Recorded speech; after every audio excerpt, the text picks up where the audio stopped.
So I'm going to start out by just asking a question. This is the same question that I asked Saturday when I gave a talk at Natural Grocers on autoimmune disease.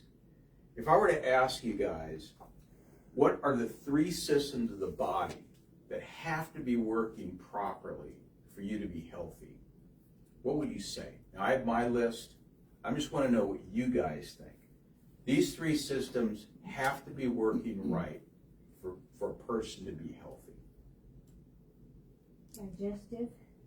Okay? Nervous System. Okay? Circulatory. Okay? So we got 3 so far. Digestion, nervous system, circulatory system, Respiratory. respiratory. Okay? Anybody else? Your immune system. Immune system. Okay? Anybody else? Those must not be the ones you're looking for. No, I just want to know. I'm just curious, okay? I'm just curious. So here's my list, okay, and I'll tell you why. Number 1, nervous system. So you got that right on. Nervous system. Your nervous system has to work properly for you to be healthy. So, and some of you have heard this analogy before when I've said, if you cut off somebody's head, you separate the brain from the body, what happens? Instant death, right? Yeah, So you have to have messages from the brain to the body to the brain, for your body to work properly. And if those messages are interfered with, that's why we adjust the spine. So the nervous system has to be working properly. Number 2 is the microbiome, okay? The gut bacteria. Because the gut bacteria is going to affect the lungs, it's going to affect the heart.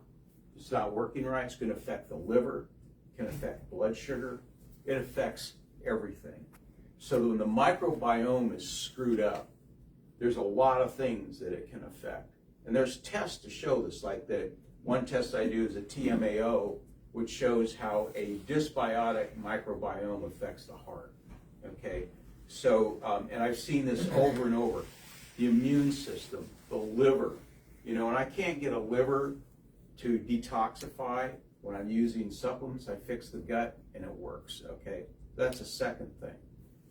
Anybody know what the third thing might be? Nobody said it so far. I'll just say that. Endocrine. What? The endocrine system. Endocrine system. It's important, but that's not what I was thinking of. It's detoxification. Your body has to be able to detoxify. Do you think a cell full of toxins can work very well? No. It doesn't matter whether it's the heart, lungs, pancreas, thyroid, it doesn't matter. So you have to be able to detoxify if you're going to work properly, if your body's going to work right. So those are the 3, so that's my list. I don't know if anybody's come with a better list, but that's my list. So we're going to talk about stealth pathogens tonight, and one of those systems really applies to this a lot, and I'll ask you about that later. Let me just ask you this question about tonight's talk. What's a pathogen? What is that? When somebody says there's a pathogen, you have a pathogen, what do they mean? A disease-causing germ. Yeah, it's an organism that causes disease, right? That's what it is. It's Something bad your body yeah. going to try to get rid of. Right, so disease-causing organism, that's what a pathogen is. So when we talk about stealth pathogens, what are we talking about? Well, a stealth pathogen is a microorganism that has the ability to evade your immune system, basically, and just cause problem after problem after problem. That's a pretty simplistic definition. So it can cause chronic disease. Now, Kerry Bone is like one of the world's leading authorities on herbs. I mean, he's written like the textbook on herbs. And that was his definition of a stealth pathogen. So stealth pathogens can include bacteria, molds, yeast, viruses, spirochetes, and parasites. What's a spirochete? Anybody know? Everybody's shaking their head. So a spirochete's a type of microorganism, like, you know, when you talk about syphilis, that's a spirochete. Another one was Lyme's disease, is caused by a spirochete. There's specific microorganisms that can be pretty challenging to get rid of, okay? And then there's parasites, all right? So these would be, those would be the classifications of stealth pathogen. It can be any one or a combination of those. So what are the common symptoms of a stealth pathogen? Some of these can be other things too, like fatigue, cognitive impairment, insomnia, weight gain, recurring infections. That's a big one right there. General poor health, anxiety, muscle pain. And here's another one. I'm going to talk about a patient I had, skin issues that just won't get better. Okay, that could be a stealth pathogen as well. So they've been linked to a wide variety of health conditions. So we just talked about chronic fatigue, fibromyalgia. A lot of times stealth pathogens are involved with that, not always. You know that 75% of fibromyalgia cases are people that are involved in car accidents and have whiplash injuries. 75%. So there's a big connection of fibromyalgia with automobile accidents, but it isn't always like that, okay? Sarcoidosis, this is where you have like clumps of immune cells that accumulate in different organs of the body and cause all kinds of problems, okay? Like they can be in the skin, they can happen in the eye, and it can cause eye infections, skin issues, but a lot of times that's a stealth pathogen. Cancer can be caused by stealth pathogen. Have you ever heard of the viral cancer theory that some cancers are caused by viruses? Well, they are, some of them are, okay?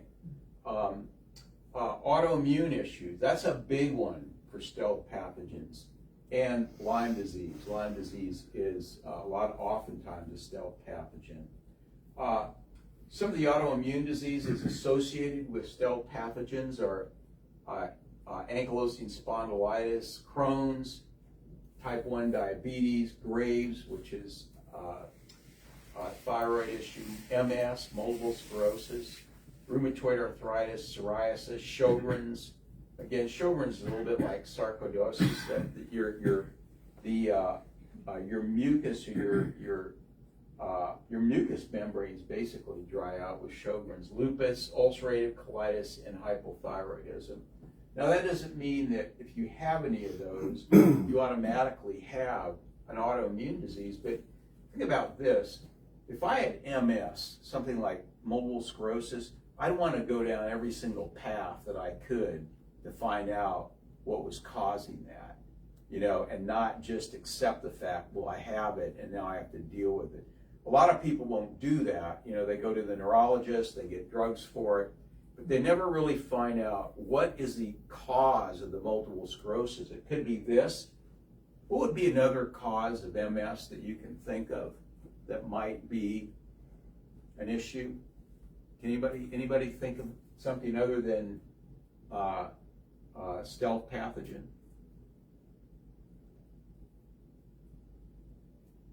Misalignment in your spine?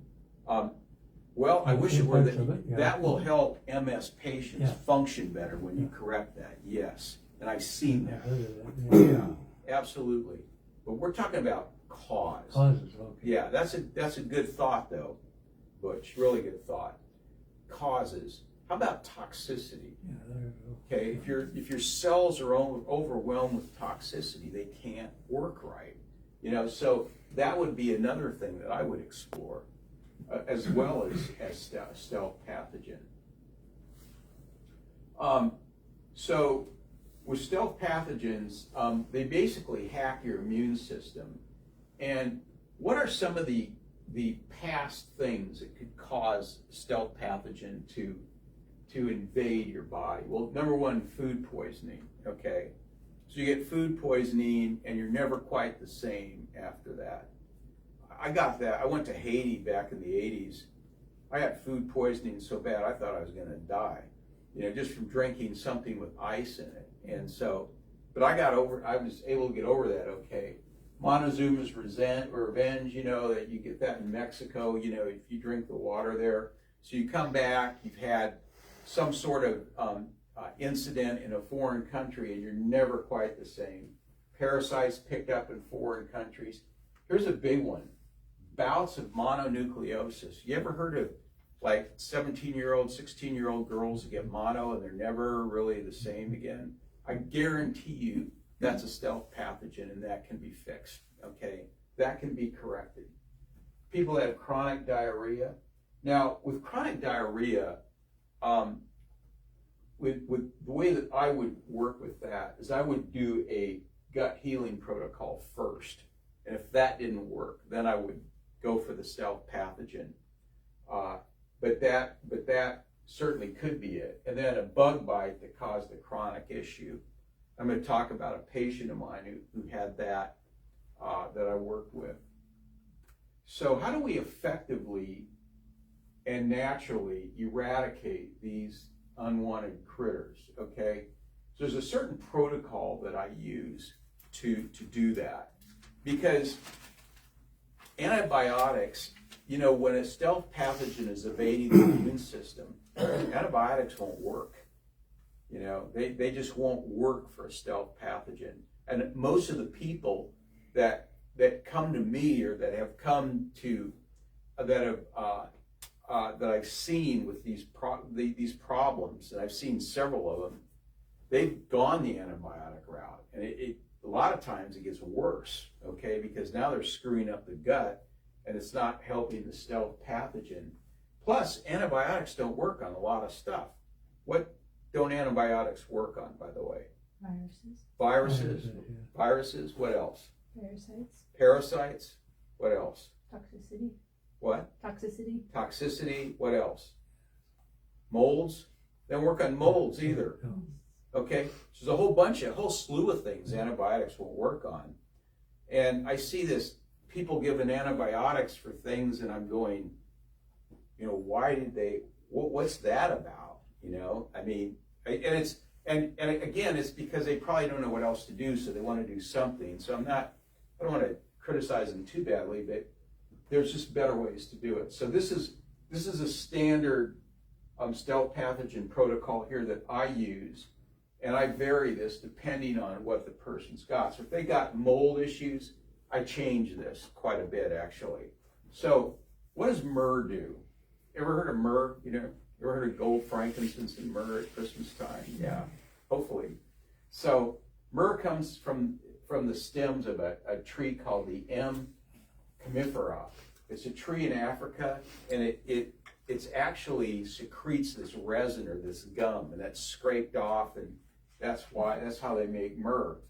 It's antimicrobial, anti-parasitic, anti-inflammatory, and it's a good remedy for wounds. Clinical studies suggest using high dosages for the treatment of parasites that infest deeper in the body. So this covers a lot of things right here, myrrh. So that's one of the things I use. All right. So the second thing, okay, here's some other things that myrrh will work for. Mouth ulcers, gingivitis, laryngitis, the common cold, bronchitis, diarrhea, gut, liver, and bladder parasites, boils, and abscesses. So it's a pretty broad spectrum antibiotic, and it doesn't screw up the microbiome, okay? It doesn't mess with your gut bacteria, which is a real big plus for that, all right? It's organic. Yes, yeah, it's from a plant. That's right. Exactly right, Butch. That's right. It's organic, it's based on a plant. That's what I go. All right, artemisinin. This is another plant. Its common name is sweet wormwood. It's used to treat malaria. This was the first use for it. In fact, this guy, Tu Yu, great name by the way, won the Nobel Prize in 2015 for his research with artemisinin and malaria. All right. So historical uses, these products, these herbs have been around forever. I mean, it isn't anything like brand new, They've been used for longevity, hemorrhoids, inducing hair growth, lice, boils, fevers, and anti-tumor, anti-cancer. I use artemisinin quite a bit, okay? Artemisinin also includes sarsaparilla, and sarsaparilla was used in Europe way back in the 1400s against syphilis. It's a blood cleansing herb, anti-rheumatic, anti-inflammatory, and it decreases the symptoms of bacterial die-off. So that works pretty well. So the next thing is a product called Viranon. And Viranon contains 3 very antiviral herbs. Ever heard of St. John's wort? Anybody in here? So what have you heard about it? Antidepressant? Very powerful antidepressant, yeah. Very good antidepressant, okay? But it's very powerfully antiviral as well, okay? It contains licorice, so Viranon has licorice and thula. Now, if I'm dealing with stealth pathogen that I don't think is viral, I'm not going to use this product. I'll substitute something else. If something is fungal, we won't use this, and I'll tell you in a minute what we will use. So, St. John's wort works very well on enveloped viruses. Like AIDS is an enveloped virus, that's why it can evade the immune system so well. Very, very effective on oral and genital herpes, can be used acutely or as a preventative, helps support mood. So you kill a virus and help depression as well. High-grade licorice, okay? Again, good against any kind of virus. Effective against HSV, encephalitis, influenza A, pneumonia. Supports gut barrier integrity, which is really important because so many people have leaky gut. And licorice is part of our formula for adrenal function. So the formula that we have called adrenal tonic has licorice in it because it's good for adrenals. So what do the adrenals do again? Anybody? Regulate metabolism? They do. Adrenal glands? Can you be more specific? They help with basal body temperature? That would be more thyroid, yeah. But you're close. The adrenals work with the thyroid. Cortisol? The adrenals make cortisol. What does cortisol do? I know, you wish you hadn't said anything, right? That's a stress hormone. It works with stress. Cortisol regulates inflammation. Inflammation. Okay. Yes. But the adrenal glands, you're right, there are stress and energy glands. That's what they do, okay? And so licorice is really good for modulating adrenal function. And when I use that word modulate, what does that mean? When I use it for organ function? Balance it. Yeah, that's Stabilize exactly it, right. Yeah. If it's too high, brings it down. If it's too low, brings it up. It's modulation. Yeah. That's right, yeah. So thua, this is also part of the Viranon formula, used for warts traditionally. Again, effective against enveloped viruses, contains essential oils and can be applied topically, antimicrobial and antifungal. So the last one is echinacea, and most of you have heard of echinacea, right? Okay, really, really powerful immune stimulator. It's good for bacterial, viral, and fungal infections. How do you know if you've got a good echinacea or not? This is a really hard question. Your tongue stings. Okay, you got it. It's That's like, right. Yours. Yeah. So when you chew it, you're within about 2 minutes, your mouth should kind of start stinging and go numb. Go down, yeah. That means your echinacea. That means you got a good echinacea. If your mouth doesn't do that, if you don't feel anything, probably not a very good echinacea. Okay. So that's the way you can tell. So garlic is what I use for mold, fungal, and worm type parasites. Garlic is a powerful antifungal. product, and really good for Candida albicans infections. Another thing that I found that garlic works really well for is people that have chronic cough. You know, like if you get a cold and you're just coughing and coughing and coughing, you ever laid in bed at night, you're trying to go to sleep, and then you feel that tickle in your throat, and you start coughing. Garlic really, the garlic I have, the garlic forte, take a couple of those, that'll stop it almost immediately. And I'm not sure how that works. I just know it does. Because it's happened, because I've used it like that. So it's very powerful for that. So here's a protocol that I use, and I mix and match depending on what pathogen I think the person has. So days 1 through 4, we have myrrh and artemisinin. Days 5 through 14, they get virinon and echinacea. So I have a question for you. Why don't we just give 4 things for 2 weeks at a time? Why don't we split it up? Why would we do that? Different actions. What? The herbs have different actions. They do, but why would, so are you saying that they would interact and cancel out each other, or? More like one helps kill a certain, it seems like the myrrh would help kill the pathogen, but then the virinon and the echinacea help support your immune system to then detoxify and deal with whatever Okay, killed. that's a good answer. It's not what I was thinking of, but it's good. Okay. So why, anybody else can think of why we'd split those up? Okay, so what happens if you're put on an antibiotic for a month? What generally could happen? Kill all of your gut. You kill the gut flora, but what else happens? What invariably happens? Dependency on Yeah. Not quite. Resistance. Resistance. Yeah. That's the word, resistance. You got it. So this is to prevent what you're killing to get resistant to what you're giving to kill it. Okay? So you split them up. Okay? You fake them out. See, days 1 through 4, you give them this.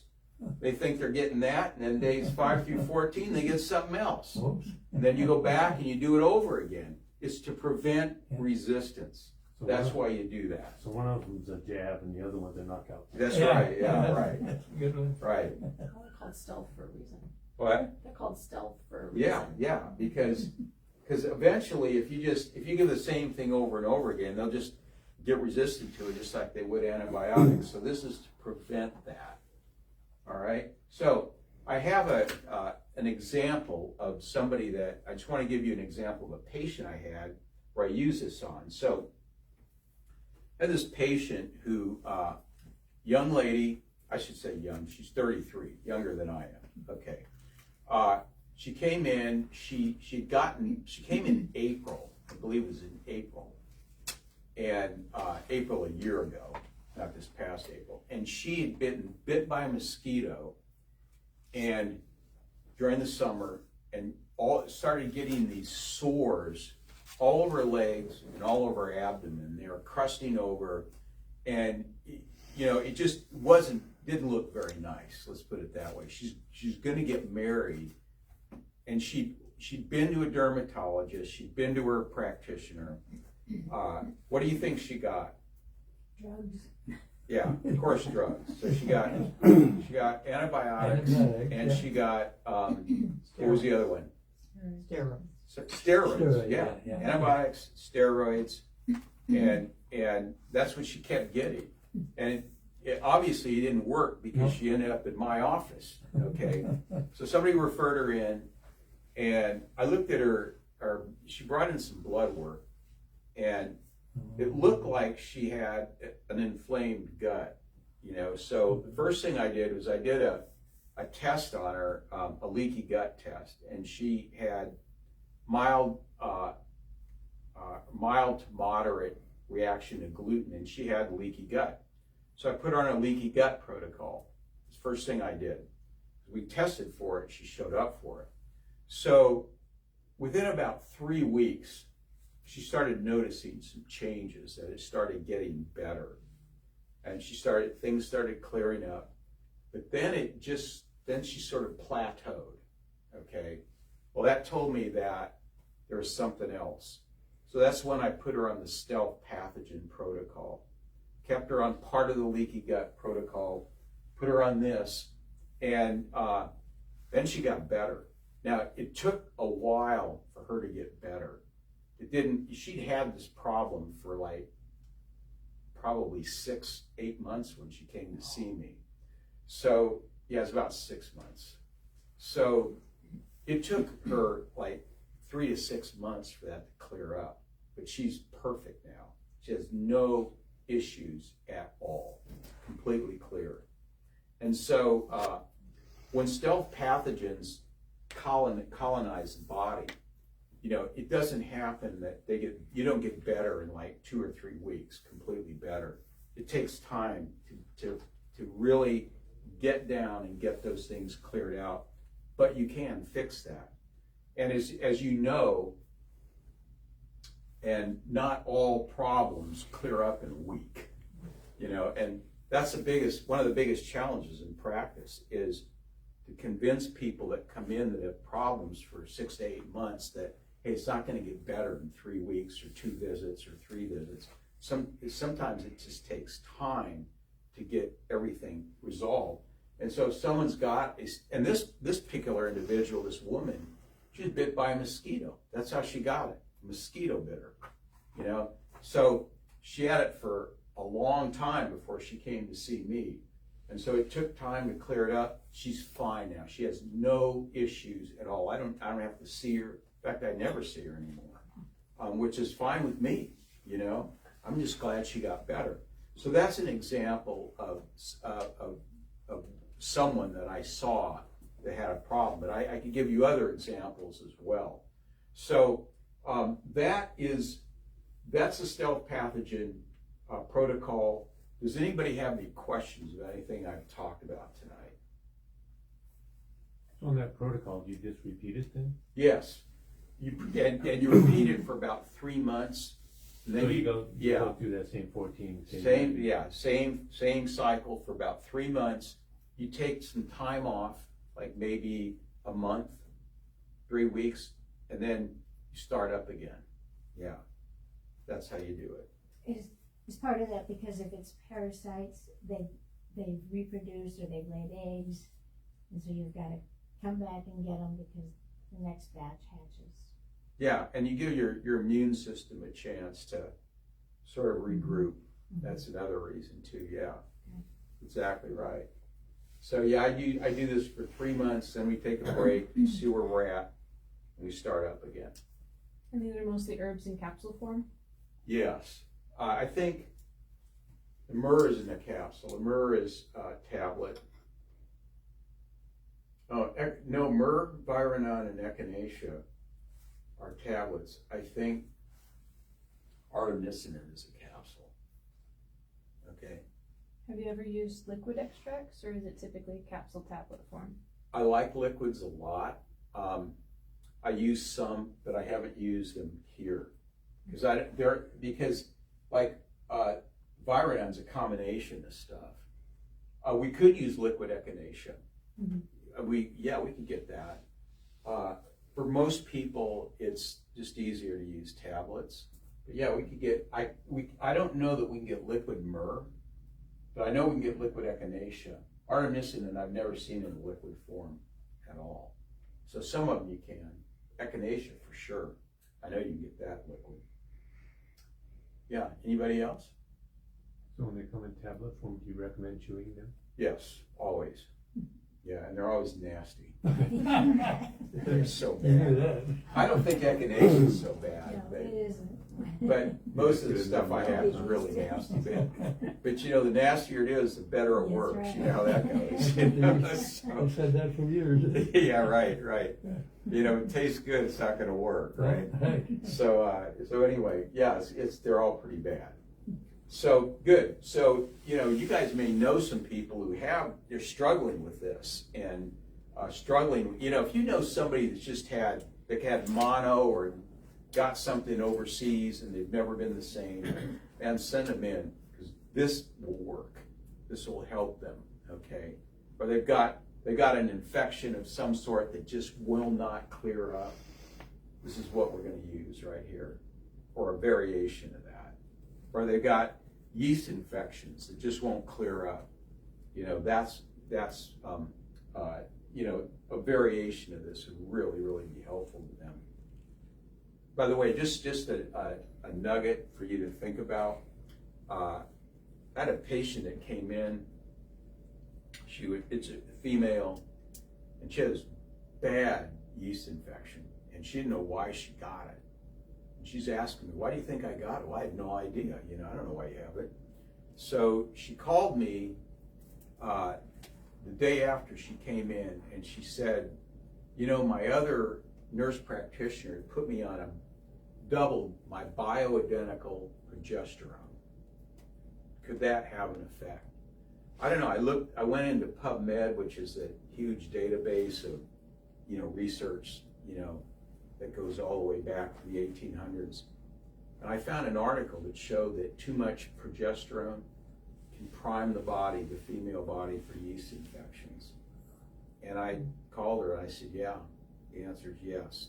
You know, that too much progesterone can be causing that infection. I gave her garlic for it, garlic forte. Helped her tremendously. That's all she needed was that, and then to lower progesterone levels. So yeah, so there's a lot of people out there that have stuff like this that could really be helped, and they're taking pharmaceuticals that are just going to cause more problems. Any other questions? Great. That's all I have for tonight, and let me see what we're doing in 2 weeks.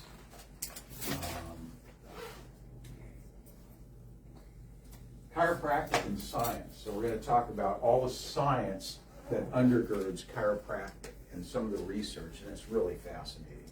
So thank you very much for coming tonight. It's 7 o'clock. I'll let you out on time. I always promise that.